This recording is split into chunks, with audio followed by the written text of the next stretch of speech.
옛날 옛적 충청북도 단양의 깊은 산속에는 마을 사람들에게 알려지지 않은 신비로운 돌탑이 하나 있었다. 이 돌탑은 사람의 손길이 닿지 않은 채 신비롭게도 매년 쌓여만 가니 사람들은 그저 자연적인 현상이라고 생각했지만 일부는 신성한 존재의 작품이라 믿었다. 이 마을에는 영주라 불리는 지혜롭고 고집 센 할머니가 있었다. 그녀는 과거의 많은 일화를 알고 있으며 주변에 소문이 돌지 않았던 여러가지 이야기들을 가슴속 깊이 간직하고 있는 인물이었다. 영주는 마을의 어르신들로부터 이 돌탑에 얽힌 전설을 들었는데 이는 많은 사람들에게 두려움을 주었지만 동시에 마을의 안전을 지켜주는 구심점 같은 존재로 여겨졌다. 전해 내려오는 바에 따르면 이 돌탑은 오래전 하늘에서 내려온 신령의 한 자손이 지상에 자리 잡으면서 쌓아 올린 것이었다. 그 신령의 목적은 마을의 터전을 지키고 흉흉한 일들을 막아내는 것이었다. 이 돌탑의 주위를 경계로 삼아 이곳에 사는 모든 생명체들이 평화롭게 살 수 있도록 도와준다고 믿어졌다.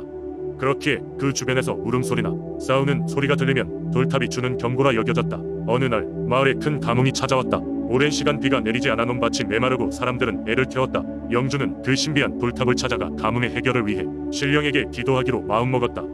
사람들이 반신반의하는 가운데 영주는 자신이 직접 나서서 그 돌탑 앞에서 하루 온종일 기도를 올렸다. 밤이 깊어 어느덧 자정이 되었을 때 돌탑 주위로 은은한 빛이 비치기 시작했다. 그것은 마치 달빛과도 같았지만 더 따뜻하고 신비로운 기운을 띠고 있었다. 영주는 눈을 뜨고 그 광경을 바라보았고 순간적으로 마치 돌탑이 조금씩 움직이고 있는 것처럼 보였다.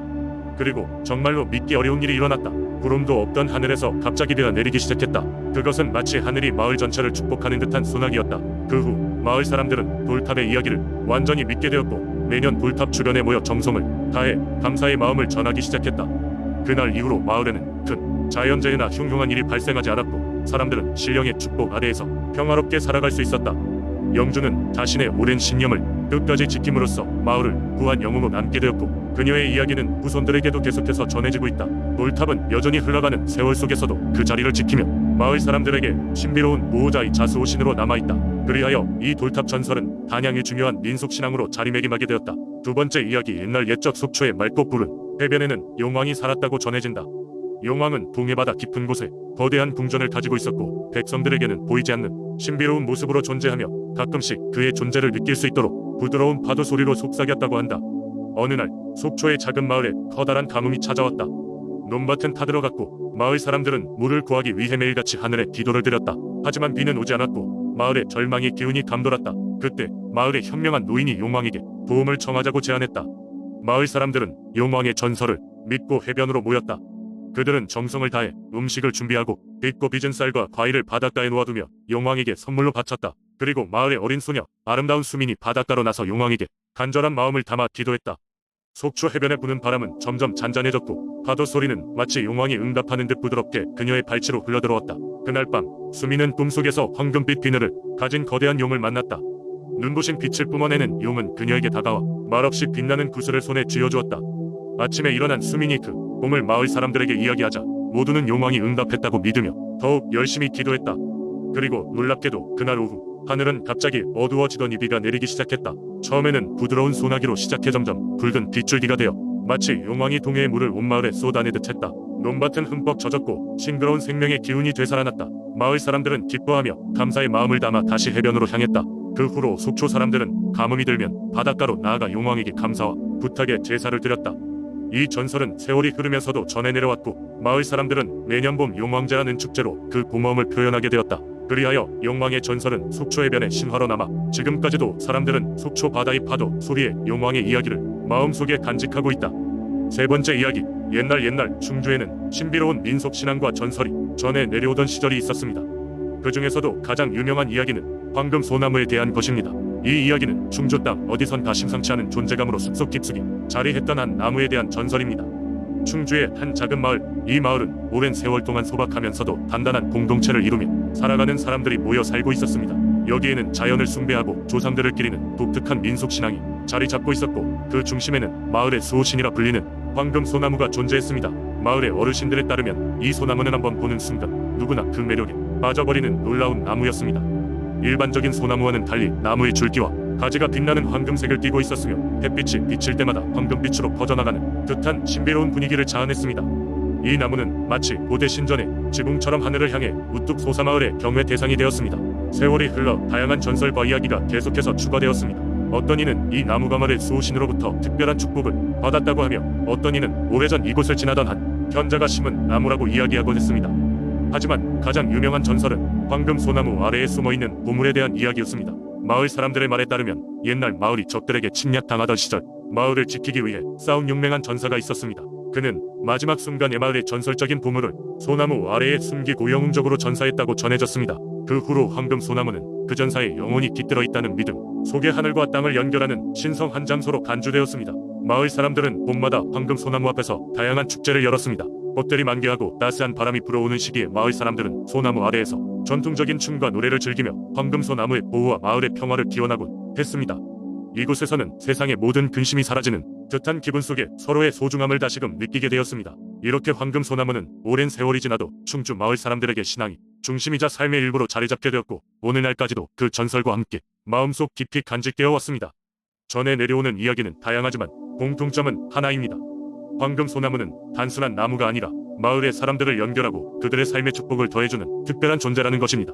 이 이야기는 충주의 아름다운 자연과 함께 여전히 사람들에게 깊은 감동을 주며 우리의 마음속에 살아 숨쉬고 있습니다. 네 번째 이야기, 옛날 백제의 수도였던 부여에는 많은 민속신앙과 전설이 전해져 내려오고 있습니다. 그중 하나는 수룡의 전설입니다.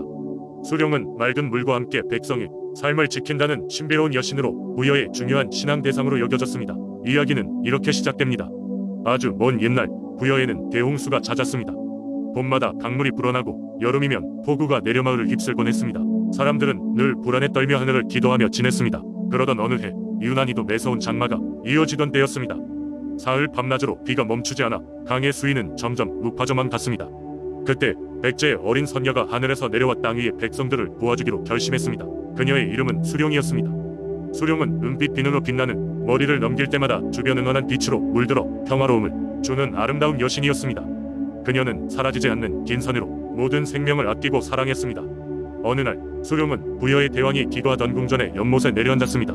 그녀의 등장이 사람들을 놀라게 했고 왕은 이 수룡이 대홍수를 막아줄 수 있을 것이라는 희망을 품게 됩니다. 왕은 수룡에게 간청했습니다. 오, 아름다운 선녀시오. 강에 있는 괴물이 물을 일으켜 우리의 땅을 위협합니다. 이를 막아주십시오. 수룡은 왕의 부탁을 들어주기로 했습니다. 그녀는 연못에 있는 물을 손으로 휘저 그 힘을 모았습니다. 그녀의 손끝에서 푸른빛의 물방울들이 쏟아져 나와 연못을 뒤덮었고 그 물방울들은 마치 하늘의 별처럼 강으로 흘러 들어갔습니다. 그 순간 기적적으로 홍수는 멈추었고 하늘은 맑아졌습니다. 백성과 왕은 이에 크게 기뻐하며 감사의 제사를 올렸습니다. 왕은 수룡에게 경의를 표하며 특별한 전설로 영원히 기억하도록 명령하였습니다. 그리하여 수룡의 이야기가 백제와 부여의 가정에서 오랜 세월 동안 전해지게 되었습니다.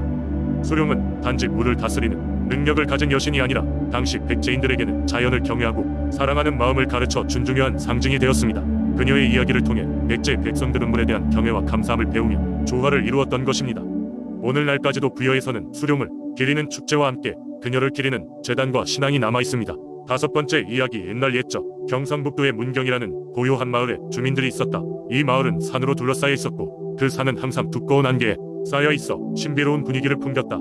마을 사람들은 이 산에 신령한 존재들이 살고 있다고 믿었고 특히 그 중에서도 가장 두려운 존재는 바로 신령한 호랑이였다. 이 호랑이는 보통 밤이 깊으면 산을 내려와 마을 근처를 어슬렁거렸고 사람들은 이를 보고 두려워하며 집안에 갇혀 지내곤 했다. 그러던 어느 날 마을에 한 젊은 청년이 있었는데 그의 이름은 윤수였다. 윤수는 용감했고 항상 마을 사람들을 위해 무언가를 해내고자 마음을 먹고 있었다. 윤수는 마을에 퍼진 이야기를 듣고 신령한 호랑이를 직접 만나겠다고 결심했다. 마을의 어르신들은 그를 만류했지만 윤수는 이를 기회로 마을에 평화를 가져오겠다고 다짐하였다.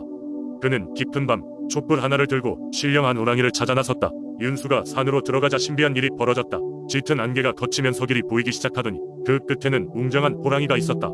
신령한 호랑이는 윤수를 보고도 당황하지 않고 오히려 그의 용기에 감탄했다. 호랑이는 사람의 목소리로 윤수에게 다가와 말했다. 젊은이여, 내가 그토록 두려워하지 않고 나를 찾아온 이유가 무엇이더냐? 윤수는 담담히 대답했다. 저는 마을에 평화를 가져오고 싶을 뿐입니다. 당신께서 우리를 해치지 않으시면 우리도 당신을 존중하고 평화롭게 공존할 수 있을 것입니다. 호랑이는 잠시 침묵하더니 그간 마을을 내려오게 된 이유를 설명했다. 그는 말을 든 물적은 임에게 불편을 느끼고 있었다. 이에 윤수는 고개를 끄덕이며 호랑이의 어려움을 이해했다. 그리하여 윤수는 마을로 돌아와 밤마다 호랑이가 느꼈던 불편함을 해결해주겠다고 제안했다. 마을 사람들은 조금씩 마음을 열었고 마을 주민들은 더 이상 밤에 두려워하지 않게 되었다. 윤수의 용기로 인해 신령한 호랑이와 마을 사람들은 서로 화합하며 살아가게 되었고 문경은 다시 평화를 되찾았다. 이 이야기는 현재까지 전해 내려오며 문경 사람들은 이 용감한 청년 윤수를 기리기 위해 매년 축제를 열어 호랑이와 이 특별한 인연을 기리고 있다.